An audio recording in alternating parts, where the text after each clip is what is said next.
Este programa es una presentación de...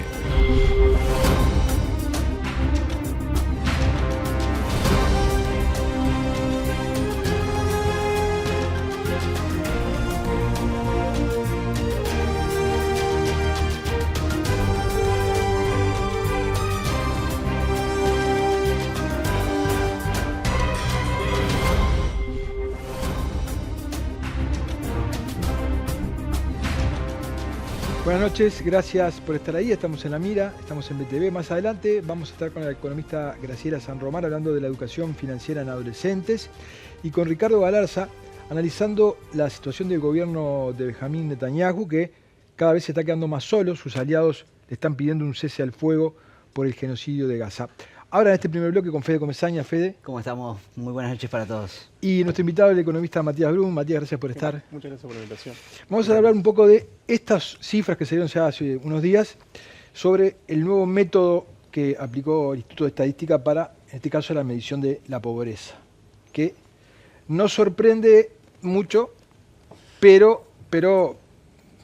nos muestra un panorama desolador, ¿no? Sí, desolador. Vamos a algunos números que... Sí, vamos a ver, para arrancar la discusión, sobre todo, ver el cambio de metodología, porque muchos se desayunaron y dicen de un día para el otro la pobreza más que se duplicó. Y en realidad no es tan así, en el sentido de que estamos hablando de pobreza con conceptos totalmente distintos. Y veamos en pantalla la primera gráfica que tenemos preparada para hoy. Es una gráfica hecha por el propio Instituto Nacional de Estadística que muestra la trayectoria de la pobreza en las dos metodologías. Metodología vieja es metodología 2006, metodología nueva es metodología 2017. Y acá lo que vemos es la evolución de 2006 a 2024. Vemos dos líneas que prácticamente tienen la misma forma, pero una sensiblemente por encima de la otra. Es decir, todo lo que decíamos de la pobreza subió, la pobreza bajó, la pobreza no podemos decir ni que subió ni que bajó porque está dentro de márgenes de error. Bueno, todo eso en realidad aplica a una metodología y a la otra, lo único que en la metodología nueva tenemos un nivel más alto. Y eso está bueno que Matías nos explique un poco de qué se trata y dónde están estas diferencias y en qué cambia el hecho de decir teníamos una pobreza en 8,3, ahora en 17,3%. Bueno, gracias por la invitación, gracias por la pregunta. Vamos a empezar por un punto de partida medio de cero, que es ¿en qué estamos pensando cuando pensamos de pobreza? En este caso en particular estamos pensando en pobreza monetaria, que es básicamente la capacidad que tiene un hogar o no de llegar a un cierto mínimo que entendemos es como de subsistencia o un mínimo de subsistencia para ser pobre. Son las condiciones mínimas que implican que una persona es pobre o no es pobre, y eso está medido en términos de plata. ¿Okay? Entonces, en realidad, la pobreza, como la que discuten los filósofos y lo discuten los economistas y se discute en otro montón de ciencias sociales, es un fenómeno que es multidimensional. O sea, está compuesto también, hay que pensar en la vivienda de la persona, en la educación de la persona, en la salud mental de la persona, pero acá lo que estamos haciendo es estamos convergiendo todo eso en un único indicador, que es un indicador económico puro y duro, que es si el hogar tiene o no tiene los recursos suficientes para comprar una canasta básica alimentaria y no alimentaria, así es como se llama. Sí, tiene el ingreso suficiente para satisfacer mínimamente unas necesidades básicas. La manera en que se construye, entonces lo que se hace en definitiva es se cuenta, se suman todos los ingresos de todos los integrantes del hogar, y eso te da un ingreso del hogar, y después se cuentan los integrantes del hogar, y bueno, el hogar tiene 5 integrantes, y se hace un cálculo de cuánto es la cantidad de plata que un hogar de 5 integrantes debiera de ganar para poder no ser pobre. Y ahora vamos a llegar a cómo se calcula eso. Si vos ganas más del umbral, no sos pobre. Si tu hogar gana más del umbral, no sos pobre. Si el hogar gana menos del umbral, sos pobre. ¿Cómo se construye ese umbral? Se fija lo que se llama un estrato de referencia. O sea, miramos un 20% de la población, pero no un 20% de la población cualquiera, sino que nos miramos un 20% de la población más bien en la parte baja de la distribución de los ingresos. O sea, en este caso en particular, la metodología nueva mide a la población en el percentil 6 y el percentil 25. Eso quiere decir que si tuviéramos a todos los uruguayos ordenados y fueran 100, nos fijaríamos de la persona que gana 6 a la persona que gana 25 en términos del orden de cuánto ganan. Me fijo esos hogares cuánto consumen realmente esos hogares en términos de alimentos. Cuántas papas, cebollas, morrón, huevos, fideos, todo lo que sea producto alimentario, computamos cuánto consume esa canasta, cuánto consume ese hogar, y después computamos cuánto consume de consumo no alimentario, cuánto se gasta en vivienda, cuánto se gasta en educación, cuánto se gasta en mantenimiento mantenimiento de la vivienda, cuánto se gasta en transporte, cuánto se gasta en minutos de celular, cuánto se gasta en combustible para automotor, lo que sea. Y en base a ese hogar se construye una línea que vendría a ser una mínima línea que contempla una canasta básica alimentaria que te asegura que el hogar no se muera de hambre, o sea, que sea una canasta básica que incluye una cierta cantidad de calorías que hace que el hogar subsista, y una canasta básica no alimentaria, que es la que el INE, o por lo menos la discusión de los técnicos del INE con nutricionistas y con otro conjunto de cientistas sociales y otros cientistas, decide que es la mínima, o sea, es la plata mínima que necesita un hogar para poder no ser pobre. O sea que ya de por sí, si nosotros vemos en qué consume, cuánto gasta y demás un hogar del 20% más pobre, digamos,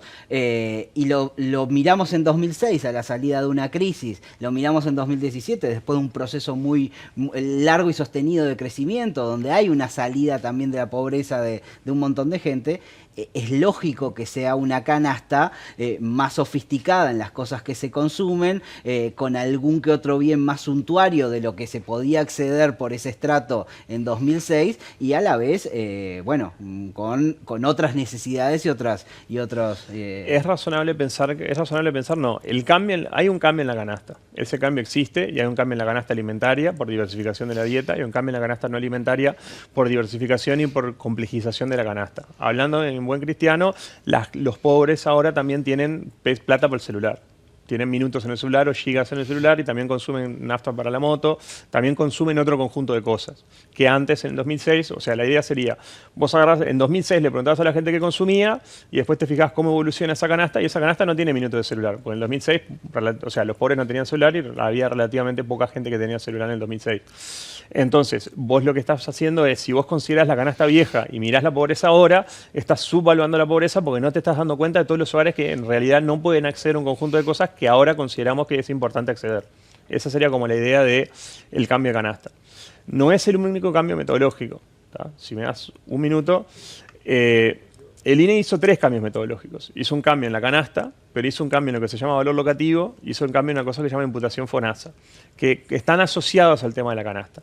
Y están asociados al tema de cómo construirse una línea de pobreza. Vos construís tu línea de pobreza, y en Uruguay no hay una línea de pobreza, hay 500 líneas de pobreza. Si vos abrís los microdatos y los mirás, hay líneas de pobreza para hogares de 1 integrante, 2 integrantes, 3 integrantes, 4 integrantes, en Montevideo, en el interior, si son inquilinos, si no son inquilinos. O sea, las líneas de pobreza varían según el hogar, dónde esté, cuántos integrantes tiene, y según si es inquilino o no es inquilino, y también cómo esté compuesto el hogar. Porque si son 5 adultos, es distinto si es un adulto y 5 niños. Claro. Porque los niños en realidad es más fácil hacer economía de escala a la hora de comer y a la hora de tener electricidad, a la hora de tener todo esto. Entonces, un primer cambio es el cambio en la canasta.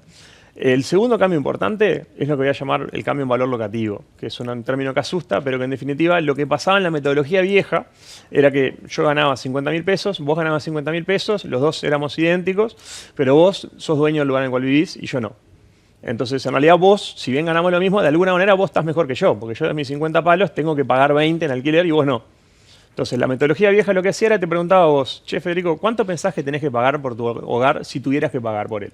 Y vos me decís, bueno, no sé, tengo un amigo, Matías, que paga 20 palos, entonces vos dirías, bueno, estimo en 20 palos. La metodología vieja te sumaba 20.000 pesos a tu ingreso. Entonces, el ingreso viejo, lo que hacía era, le pregunta, o sea, la metodología vieja le pregunta a cada miembro del hogar cuánto gana, y después le suma un alquiler ficto, si los hogares no están pagando alquiler, y también se les imputa una cuota mutual. Básicamente, hace millones de años existía DICE, que era un servicio de salud para los privados, que aportaban los privados y pagaban los privados y cubría más o menos al 25 o 30% de la población. Después existió FONASA, y hoy en día, ¿cómo funciona? Si vos tenés un hogar que tiene 10 integrantes y una persona formal, esa persona de su salario le descuentan plata, pero después tiene acceso a mutualistas y o sea, el Estado le transfiere a cada mutualista una cápita, una plata. Y entonces, se imputaba a cada uno de los integrantes del hogar, por más que esa es plata que no ese hogar no existe y no puede decidir entre cómo o pago mi servicio de salud. No es plata de libre disponibilidad o disponibilidad real. O sea, el viejo sistema, en cierto sentido, tenía esos problemas que imputaba ingresos. Entonces era, bueno, vos vivís en un hogar y no estás alquilando, estás ocupando tu casa. Y te estás ocupando, te autoconstruiste en el terreno de tu viejo. Entonces te mudaste al fondo del terreno y te lo permite tu viejo. yo voy a hacer de cuenta que ganás 3.000 pesos más que se te iría en alquiler. Y bueno, y resulta que vos tenés tu cónyuge que trabaja y que vos tenés seguro de FONASA, por lo tanto vos tenés FONASA, voy a hacer de cuenta que ganás 3.000 pesos más que se te van en mutualista. Eso era el sistema viejo. Y ese sistema viejo es una de las cosas que explica el salto en la línea, porque la línea te queda tan paralela. O sea, hay un cambio en la canasta, pero hay un cambio en la manera que medimos el ingreso.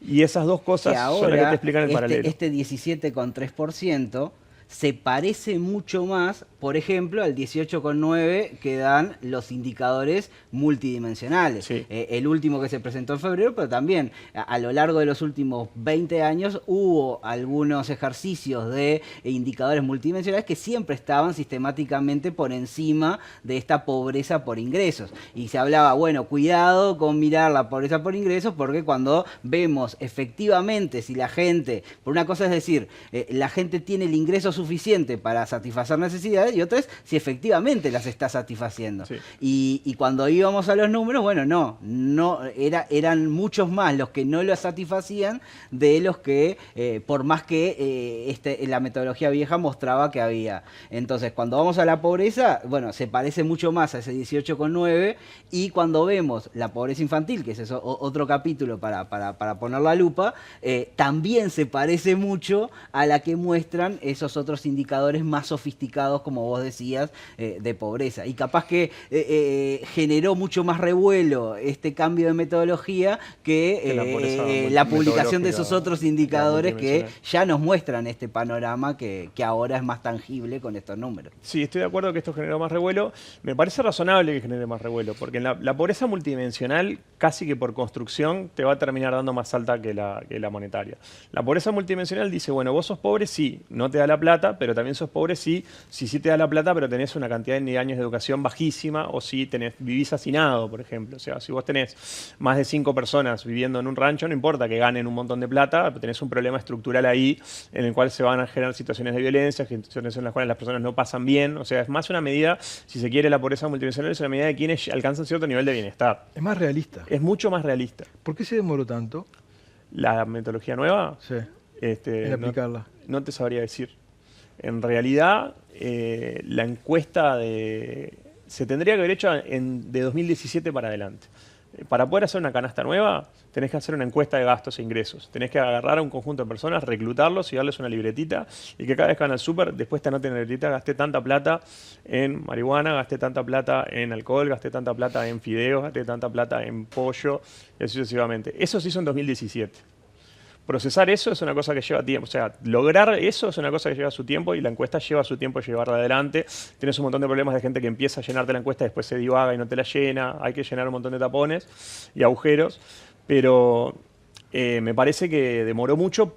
No sé por qué, se demoraron en el INE, y el propio director del INE lo ha admitido. O sea, ellos en la conferencia de prensa dijeron, tenemos números que están buenos, sacarlos, entendemos que tenemos un problema de oportunidad. Habría que tenerlo mucho antes. Habría que haberlos tenido antes. Hay una gráfica que elaboraste vos, Matías, que me parece interesante para mostrar, que es el cambio de metodología, pero mirado no desde la generalidad de la población, sino por nivel de por cada año de vida de la gente, es decir, por grupos, no ya grupos grandes de edades, sino por cada año, digamos, los que tienen 1 año, los que tienen 2, 3, 4, 5, 6, 7. Cuando vemos, por ejemplo, en grupos de edades, como en esta otra gráfica, que esta es del Instituto Nacional de Estadística, menores de 6 años, la metodología vieja decía 17,1 de pobreza, la metodología nueva 32,2. Ahora, en la línea completa, cuando vamos a los bebés de menos de 1 año, estamos hablando de niveles de pobreza de más del 40%.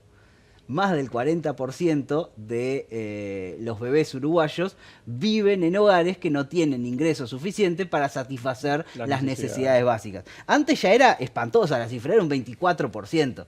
Ahora es un 40%.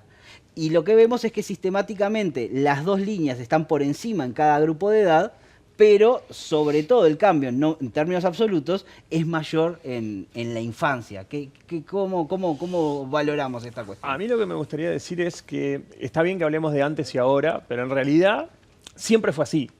por así decirlo. O sea, no Claro. es que la pobreza se duplicó, Claro. es que nos desayunamos que la pobreza Está era bien. más alta. Sí, sí, sí, Y tal entonces cual. en realidad ahora, o sea, la pobreza ya era del 17%, la estábamos midiendo mal. Claro.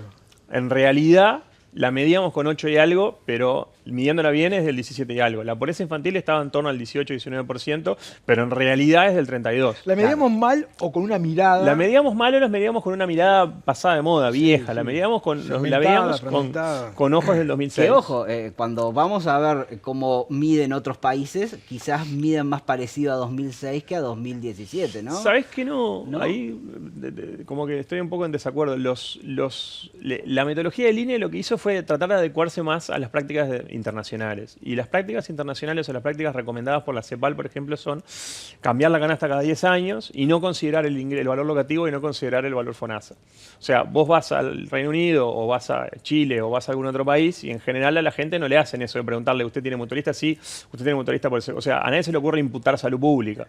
Claro. ¿No? O sea, o la salud privada. El tema es, si vos lo ganás, si vos lo pagás, ok. Ahora, si a vos te lo descuentan del sueldo y después hay un sistema público que lo reparte y no sé qué, que yo te impute una plata, eso no se hace. Eso se empezó a hacer en Uruguay porque se empezó a hacer con DICE en la década del 70, cuando se implementa DICE, cuando empiezan las estadísticas nacionales en la década del 80-90 se incluye DICE, y cuando se inicia el FONASA, como ya estábamos incluyendo DICE, para que fuera consistente con las estadísticas viejas, se siguió incluyendo FONASA. Claro. Pero esto, el cambio metodológico no implica que Uruguay está peor que antes en la comparación internacional. Para poder hacer eso, el problema que vos tenés es que cada país mide pobreza acorde a su propia canasta. La canasta de los argentinos va a incluir cierta cantidad de camisetas de fútbol de Chacarita y la canasta de los uruguayos va a incluir cierta cantidad de minutos de celular para otro conjunto de cosas. Son canastas distintas. Entonces vos te fijás en el INE argentino, cuánto da la pobreza en Argentina, Y no ese es número no comparable es con directamente Uruguay. comparable. Hay medidas comparables. La CEPAL tiene una metodología que puede aplicar en toda América Latina y el Banco Mundial tiene otra metodología que puede aplicar en Y toda eso América sigue Latina. siendo válido. En esos Uruguay sigue siendo el mejor de la clase o el segundo mejor de la clase, empatado con Chile o con Costa Rica, no me acuerdo. Pero en comparación internacional seguimos bien. Ahora, vale recordar que la región es un desastre, Claro. ¿no? Entonces, Somos los mejores de la peor somos región. los mejores de la peor clase. Y entonces ahora vos te fijás, hicimos un cambio metodológico que nos termina mostrando que la pobreza es casi el doble de lo que realmente estábamos midiendo, lo cual se aproxima mucho más, es una cosa que yo lo siento, se aproxima más a la sensación térmica. Yo hablando con mis amigos, siempre que les dije, no, porque Uruguay está todo mal, no sé qué, no, pero la pobreza es del 8%. Y me quedan mirando como diciendo, pero vos no saliste a la calle. No, bueno, yo salgo a la calle, pero a mí el INE me dice que es el 8%. Bueno, ahora tenemos una mejor manera de medirlo. Vamos a la tanda y seguimos hablando de esto. Seguimos en la mira con Fede Comesaña, con el economista Matías Bruno, hablando de los nuevos datos de pobreza a partir de un cambio en la metodología. Ahora sabemos, como decíamos en el bloque anterior, que la pobreza medida de una perspectiva más multidimensional es mayor que la medida simplemente por el ingreso. ¿Para qué nos sirve? ¿Para qué nos sirve? Nos sirve para hacer política pública. Ah. ¿Tá? En el fondo, o sea, la gracia. Está bueno tener una medida con la cual podamos compararnos con nosotros mismos para atrás y para adelante. Y para poder, o sea, por un lado, para poder entender cómo venimos y cómo nos fue yendo. Y en términos concretos, el discurso, el relato, de la lectura que hacemos de cómo nos fue yendo no cambia con la metodología nueva. O sea, seguimos teniendo un caso en el cual la pobreza bajó mucho de 2006 a 2017, 18 y se estancó en adelante con cambios que no son demasiado importantes o no son significativos. Esa lectura histórica está. Ahora, para lo que nos sirve la pobreza, digamos, medida por la metodología nueva es tenemos un tablero de control o tenemos un tablero de luces que está como mucho más afinado y tenemos bombitas que son mucho más razonables. Y si antes tenemos una luz roja, ahora tenemos 3 luces rojas prendidas. Entonces nos sirve para afinar dónde tenemos que hacer el tratamiento de políticas públicas. Te pongo un ejemplo. Con la pobreza medida por el método viejo, o más bien, el ejemplo sería el siguiente. La pobreza medida por el método nuevo sube la pobreza en Montevideo entre 2 y 4 puntos, pero el interior se duplica. O sea que el planificador público, el hacedor de políticas públicas estaba pensando, yo tengo un problema en la periferia de Montevideo y después tengo un problema en el interior. Ahora el interior se está viniendo más sobre el centro del escenario. Yo tenía un problema en niños, el problema era el 20%. Ahora en 0 a 3 el problema es del 40%. Entonces tengo como luces que se me prenden de distintas intensidades y tengo otra capacidad para poder hacer foco desde el punto de vista de la política pública. Y pierde, no digo que pierda fuerza, pero se complica un poco esa lectura de la pobreza infantil se combate con 400 millones de dólares de transferencia directa, digamos. Sí, ¿no? se complica un poco esa Porque idea. eso era una medición por Burda. ingreso, digamos. Sí, por esa atrás, medición en algún momento la hice yo también No, y también me daba una cosa por el estilo. De cualquier manera, está bien, digamos, ante eso los economistas dicen con criterio me parece, hay que atender a los mayores, porque atendiendo a los mayores sacamos a los niños de la pobreza. De cualquier manera está bien referenciar a los niños, ¿no? Yo creo que está muy bien referenciar a los niños, pero hay una frase polémica por ahí que dice que no existe la pobreza infantil, que lo que existe es la pobreza en adultos que tienen niños. Sí, yo escuché, por eso he escuchado muchos economistas. Entonces, estoy pensando en eso. Lo que estoy pensando es, si pensamos en políticas, ¿cómo hacemos para salir del problema de la pobreza infantil? O sea, una de las patas, a mi juicio, necesariamente tiene que ser una pata de transferencias. O sea, ok, ponele que con $1.000 millones solucionamos esto solo con transferencias, eso no nos sirve. Si vos mañana me decís, mirá, si yo giro $1.000 millones a todas las tarjetas AFAM, TUS y Banco y Bono Crianza que hay, con eso saco a la gente de la pobreza, a mí esa solución no me sirve porque no le estás dando a las personas las herramientas como para poder salir ellos mismos de su situación. Entonces, tenés que apoyarlos para que salgan del problema de privación que tienen ahora y que tengan plata para poder construir un cuarto, o sea, puedan enchapar un cuarto más para el pibe que recién nació o que puedan acceder a transporte para llevar al pibe al CAIF. Te necesitas más plata. Entonces, una pata de la salida del problema de la pobreza infantil necesariamente es un cambio, una mejora y un cambio en la política de transferencia. Sí. ¿Por qué digo una mejora y un cambio? Porque asignaciones familiares te cubre el 50% de los menores de 18 años, pero te cubre un montón de menores de 18 años. Está pensada asignaciones familiares para que vos retengas la gente del sistema educativo y te cubre un montón de hogares pobres, pero te cubre todo un montón de hogares que no son pobres. O sea, y está bien. Demasiado a un mismo instrumento. A un mismo instrumento. Claro, vos no podés solucionar la pobreza infantil con AFAM, porque AFAM, asignaciones familiares, tiene un eje de vulnerabilidad y después tiene problemas de exclusión y tiene problemas de llegada tarde. Además que son 1.200 pesos por niño, ¿no? Además que son 1.200, claro, por eso. 600. Y después pero trabajando. Vos, está bien, lo que vos decías es esa lógica que vos decís de la transferencia directa de 1.000 millones sirve para la lógica de la pobreza infantil como de la pobreza en general. Sí, ¿no? Es una estadística. Con eso bajás la estadística. Es como te tomás un perifario y bajás la fiebre. Exacto. Pero en el fondo vos sabés que te seguís teniendo fiebre. Pero ¿por qué decías vos que no estabas de acuerdo con los discursos que decían el problema de la... No, estoy de acuerdo con eso. Pensé que estabas planteando el tema más con los adultos mayores. Si estabas planteando la dicotomía entre adultos mayores de 65. Sí estoy de acuerdo con la idea que el problema es un problema de los adultos que componen el hogar. Ajá. Por eso estoy pensando que vos precisás dos patas adicionales ahí. Una primera pata, ¿cuál es uno de los problemas que tienen los hogares que tienen niños? Que no pueden salir a laburar. O sea, si pensás en un hogar que es monoparental o monomarental, tenés una persona que tiene que hacerse cargo de los pibes. Por eso es importante referenciar la presencia de niños, ¿no? Sí. Es extremadamente importante porque de ahí te da pie a poder enmarcar qué clase de políticas e instrumentos tenés que hacer. Sí. ¿Qué políticas e instrumentos tenés que hacer para que una persona pueda salir a trabajar? Conseguirle una guardería. Sí. ¿Y qué guardería tenemos nosotros? Las guarderías públicas, que son los CAIF, te cubren 3 horas 45 minutos. Entonces, ¿qué clase de trabajo puedes conseguir si tenés solamente trancos de 3 horas con 45 minutos los días que el CAIF abre a la hora que abre? Porque no tenés flexibilidad para dejarlo. Lo tenés que dejar a una hora fija. No es la mayor parte, o sea, no es el caso, o sea, algún televidente puede estar pensando, pero yo conozco un CAIF que no es así, es cierto. No todos los CAIF funcionan así, pero en su enorme mayoría son centros que funcionan 3 horas 45 y una hora que abre fija.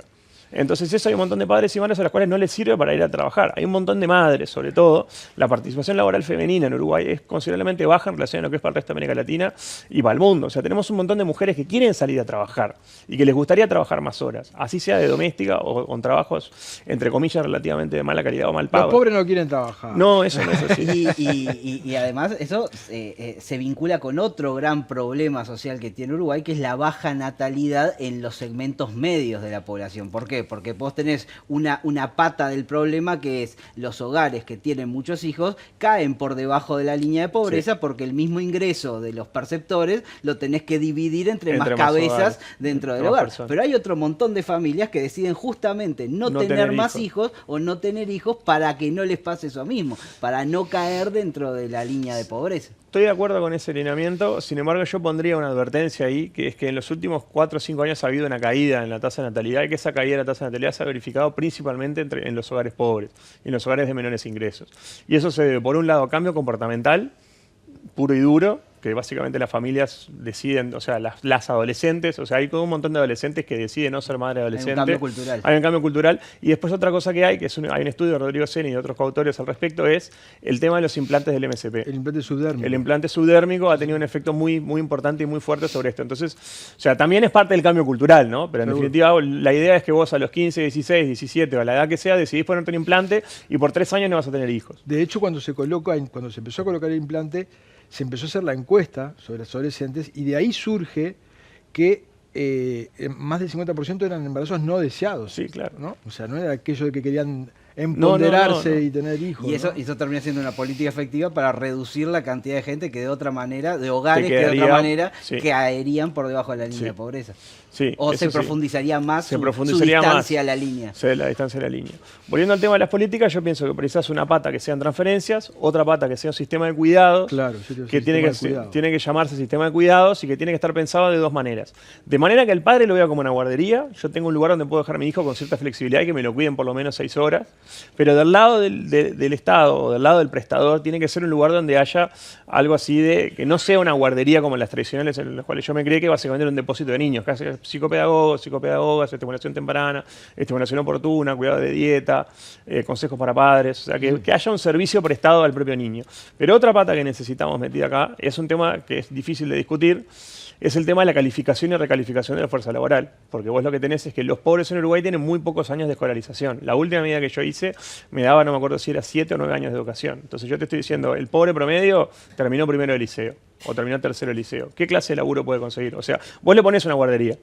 Ahora, vos le pones una guardería y vos le das una plata para que el tipo pueda comprarse los boletos. ¿A qué trabajo aspira una persona que terminó primero el liceo? Bueno, aspira a un montón de trabajos. Puede ser al albañil, puede ser doméstica, puede ser todo un montón de cosas, pero... eso se reproduce año a año porque el 50% no termina... Eso se reproduce, sí. Tenemos un problema de feedback negativo porque año a año estamos engrosando las filas de la gente que no tiene calificación porque abandona. Exacto. Entonces, eso es una política aparte en realidad. O sea, si queremos cortar el problema de raíz, tenés que hacer una reforma secundaria. Sí. Tenés que hacer una reforma secundaria para dejar de expulsar gente. Si dejás de expulsar gente, la gente se te va a formar más, pero eso es pensando a futuro.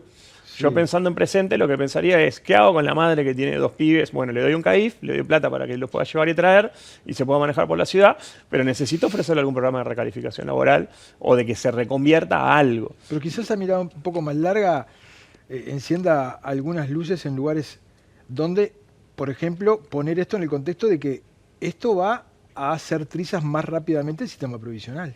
Ah, sí, por supuesto. Que va a ser O sea, no, el sistema previsional, digo, sí, el quiero sistema decir, previsional va a ser porque si trizas decís, mucho bueno, más. miren que cuando sean viejos no van a cobrar. Ah, bueno, no es solamente los niños. No. De hecho, la pobreza infantil y la pobreza en general, pero la pobreza infantil es una bomba de tiempo que corroe el crecimiento económico del país, el desarrollo económico del país y que corroe todo otro montón de problemas. Y todo el tejido social. Todo el tejido social, pero, o sea, hay un tema ético acá, y un tema ético y moral, que es los niños nacen donde nacen. Vos no tenés responsabilidad por los padres que te tocaron, en el lugar en que te tocó, debieras de estar aislado del hecho de que te tocó nacer en un hogar malo.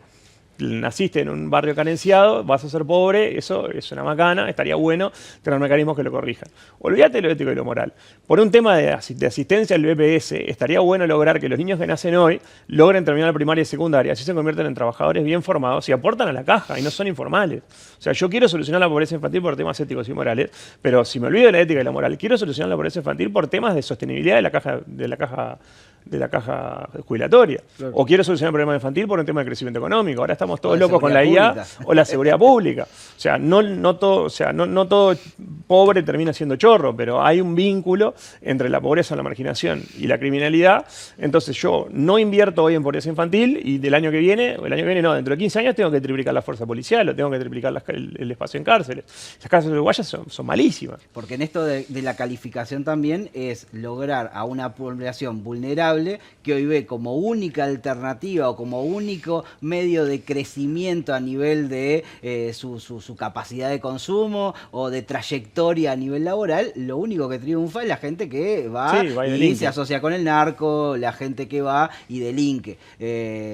Lo que es más difícil ver en esos contextos es trayectorias de crecimiento personal a través del estudio, sistema de la formal. formación y el sistema más integrado de la sociedad. Es difícil de ver. Y el problema de los referentes locales es un problema que hay. Tengo entendido que han habido programas de becas y tengo entendido que tenemos en el Estado uruguayo una línea de becas para tratar de polentear la retención en el sistema educativo. Pero para variar, lo mismo que pasa con las asignaciones federales, son 3 mangos. O sea, yo agarré hace un tiempo la encuesta Antihogares 2023 y una persona que tiene entre 14 y 18 años que trabaja gana 8.000 pesos al mes. ¿Tá? Entonces yo le voy a ofrecer una beca a una persona para que en vez de laburar se dedique a estudiar, no le puedo ofrecer 800 pesos al mes, Claro. que es lo que le estoy ofreciendo ahora. O sea, yo te digo, mirá, Fede, seguí estudiando que te pago 800 pesos todos los meses, es un chiste. Claro. Al lado de eso, vos te vas como jornalero, incluso olvídate del tema ilegal. Te vas como jornalero y haces unos jornales sueltos, haces unas cosas sueltas y redondeás 10 veces más lo que yo te ofrezco para permanecer. Claro. Y donde hagas 12, 13, 15 jornales, ya te perdiste suficientes días de liceo o de escuela para ser repetidor. Y si además tenés 2 hijos en tu casa, si tenés 2 hijos en tu casa, aspirar a las 2 cosas a la vez. Sí, y la dificultad que es recuperar después que dejaste, ¿no? Sí. Eso es una cosa que... O sea, estamos dejando gente del camión que es muy difícil de subirla al camión. Es extremadamente complicado subirla al camión y es extremadamente caro subirla al camión. Además es muy caro. Entonces, yo entiendo, tengo los dos discursos. Exactamente. ¿No? Lograr que una persona que está aprendiendo a leer y escribir a tiempo y tiene dificultades, el momento para atenderla es ese momento. Claro. Si no lo agarrás cuando el tipo está teniendo, o la mujer, o el chico, la chica, están teniendo problemas para leer y escribir, si no las agarrás ahí, agarrarlo con 2 años de extraedad, cuando el tipo logró pasar, porque no hay repetición, logró pasar 1, 2, 3 años, ¿no? Y después hace 2 o 3 años que está en el sistema educativo y la está viendo pasar y no entiende nada. Y vos tenés que agarrarlo, pescarlo y enseñarle a leer y escribir de vuelta cuando ya está todo el mundo leyendo y escribiendo para hacer otras cosas, no por el hecho de leer y escribir. Eso es muy complicado, muy difícil de lograr. Precisás apoyo psicopedagógico de la Gran 7 y precisás un montón de plata. Para eso hubiéramos invertido en el pibe en el momento adecuado. Hay un paper que tendrá unos 10 años, ahora no me acuerdo los autores, pero es de gente del Instituto de Economía, de Facultad en la Universidad de la República, que justamente lo que calcula es la tasa de rentabilidad de un año más, de aumentar un año más tu formación estando en los diferentes estratos sociales. Y lo que daba que los hogares más vulnerables, los adolescentes más vulnerables, no les era rentable económicamente un año más de formación en relación a ya entrar e insertarse en el mercado laboral. Sí. Y estamos hablando de rentabilidad no en el presente, como vos decías, esos 8.000 pesos, sino a futuro, a lo largo de toda su trayectoria laboral. Es decir, es una decisión racional hoy en día, estando en esos contextos, salirse del sistema educativo. Yo creo que era Janina Rossi o alguna de las Rossis que se dedican a esto. Tengo la sensación de que era alguna de ellas. Pero sí, eso es un problema. Y el problema que tenemos ahí es un problema de cómo el mercado de trabajo evalúa lo que hace el sistema educativo. Y en realidad lo que está pasando es que el sistema educativo todavía está formando gente con un sistema preuniversitario y a una persona de contexto crítico, el mercado de trabajo, ¿qué valora? Que termines tercero de liceo o que termines sexto de liceo. ¿Tá? Lo que pasa entre medio no le importa. Si vos terminaste tercero, hiciste un poquito de cuarto, todo quinto o casi todo sexto, el mercado de trabajo te va a pagar lo mismo si tenés tercero terminado, si tenés quinto terminado. Entonces, si vos estás en tercero empezando y te cuesta, o sea, ¿para qué vas a...? Y vos sabés que no vas a llegar a terminar sexto, si vos ya anticipás que no llegás a sexto, en tercero lo que tenés que hacer es dejar. Porque después, cuando vayas al mercado de trabajo 2 años después, vas a tener un montón de ventaja contra los que acaban de dejar quinto porque vos tenés 2 años de experiencia laboral arriba. Es perverso. Pero si el mercado de trabajo no te valora primero liceo, segundo liceo, sino que te valora completar el ciclo básico, si vos terminaste la escuela y vos sabés que estás en un entorno complicado y sabés que no llegas a tercero, tenés que salirte antes del liceo. O sea, es la decisión racional, como decís vos. Es perversa. Estamos en problemas. Estamos en muchos problemas. ¿Cómo llegamos hasta acá? ¿Cómo llegamos hasta acá? Es una muy buena pregunta. Yo creo que llegamos hasta acá básicamente teniendo un problema con el sistema educativo que nunca supimos resolver. O sea, porque estos problemas de cómo el sistema educativo premia a los estudiantes de distintos backgrounds y también según los años que haga, es una cosa que tiene larga data. Entonces, este sistema perverso de a mí me conviene dejar acá no es una cosa que haya aparecido en los últimos años, sino que tiene fácil 30 años. Y la segunda cosa que me parece es que voy a ser un poco injusto con esto, nos falta punch. Así llegamos hasta acá. Básicamente, hicimos un sistema de transferencias, hicimos asignaciones familiares, hicimos la tarjeta Plan de Equidad, hicimos el PANES, hicimos todo eso, estuvo bárbaro. Pero los montos que estábamos girando son chiroles. En su momento había que atender la emergencia social y hacer el PANES, sí. Había que girarle plata a los pobres, sí. La potencia. ¿Fue suficiente? La potencia y la persistencia. Capaz que tendríamos que haber girado más plata, un poco más de gente. Hicimos los CAIF. Bien, se los dimos, ¿no? Tenemos centros CAIF por todo el territorio y les damos 3 horas 45 con horario fijo de entrada. Mal. Lo que tendríamos que haber hecho era nos faltó punch en extensión horaria o capaz que en cantidad o sea, no en cantidad de cupos porque me consta y me lo ha dicho mucha gente, pero ¿cómo puede ser si hay un montón de CAIF que tienen cupos vacíos? Y claro que hay muchos CAIF que tienen cupos vacíos. Si yo te digo, Gabriel, mañana tenés que llevar a tu hijo a las 10 de la mañana y tenés hasta las 13:45 para trabajar. ¿Vos lo llevás o no lo llevás? Y hay un montón de gente que dice, no, yo para eso no lo uso. O sea, me estás ofreciendo un servicio que yo no voy a usar. Y Uruguay que funciona con una lógica en la cual nos encanta coleccionar bombas de tiempo, ¿no? Sí, está. Una muestra es el tema de la caja profesional, ¿no? Teníamos la bomba ahí encima de la mesa, la usamos de decoración durante mucho tiempo, pitaba. Ahora que empezó a acelerar el pitido y estamos en los últimos segundos esperando que venga el héroe a cortar el cable rojo, ahí es que el sistema empieza a moverse y encontrar una solución. Bueno, este tema, obviamente, pitaba lento.